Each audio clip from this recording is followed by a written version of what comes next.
वारंगल जिला CPI MML के जिला अध्यक्ष अक्किनेपल्ली यादगिरी ने कहा कि केंद्र सरकार ने 2008 से गरीब लोगों से जो वादे किए हैं उन्हें लागू करने वालों के विकास के लिए उपाय किए जाने चाहिए।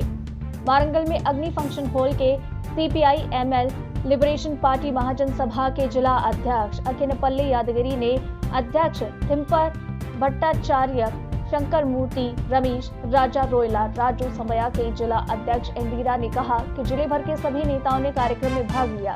चुनाव से पहले गरीबों से किए गए वादों पर अमल करें और विकास के लिए कड़ी मेहनत करें।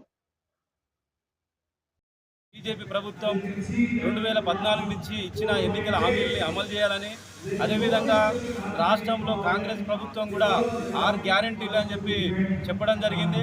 ఇప్పటికి సంవత్సరం గడిచింది. అదేవిధంగా కేంద్రంలో ఉన్న రాష్ట్రంలో ఉన్నటువంటి ప్రభుత్వాలు ఎన్నికల్లో ఇచ్చిన హామీలను వెంటనే అమలు చేయాలని, భారతదేశంలో రాజ్యాంగాన్ని పరిరక్షించుకొని ప్రజాస్వామ్య విలువల్ని కాపాడుతూ ఈ ప్రజలకు ఇచ్చిన హామీలని మొత్తం ప్రజాస్వామ్యబద్ధంగా అమలు చేయాలని కోరుతా ఉంది. ఈరోజు దేశంలో కేంద్ర ప్రభుత్వం మత విద్వేషాలను రెచ్చగొడుతూ హిందూ, ముస్లిం, క్రిస్టియన్ అనేటువంటి అనేక రకాల విభేదాలు తీసుకొస్తూ ఉంది.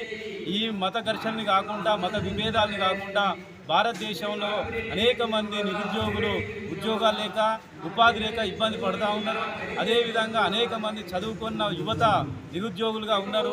ఈ వరంగల్ ప్రాంతం కూడా తెలంగాణ రాష్ట్రంలో ఒక పెద్ద నగరంగా ఉంది.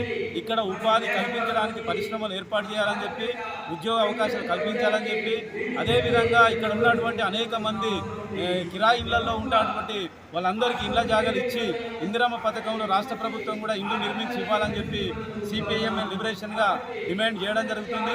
ఈ సభకు కేంద్ర పార్టీ నుంచి జాతీయ ప్రధాన కార్యదర్శి దీపాంకర్ భట్టాచార్య గారు, కేంద్ర పొలిట్ బ్యూరో సభ్యులు శంకర్ గారు, కేంద్ర కమిటీ సభ్యులు మూర్తి గారు, అదేవిధంగా రాష్ట్ర కార్యదర్శి రమేష్ రాజా, అన్ని జిల్లాల కార్యదర్శులు, ఇక్కడ ఉన్నటువంటి హన్మకొండ జిల్లా కార్యదర్శి రొయ్యల రాజు గారు, జనగామ జిల్లా కార్యదర్శి గుమ్మడిరాజు సాంబయ్య గారు, అనేక మంది జిల్లాల నుంచి ఈ పార్టీ శ్రేణులు, ప్రజలు పెద్ద ఎత్తున ఈ ర్యాలీ సభలో పాల్గొని విజయవంతం చేస్తూ ఉన్నారు.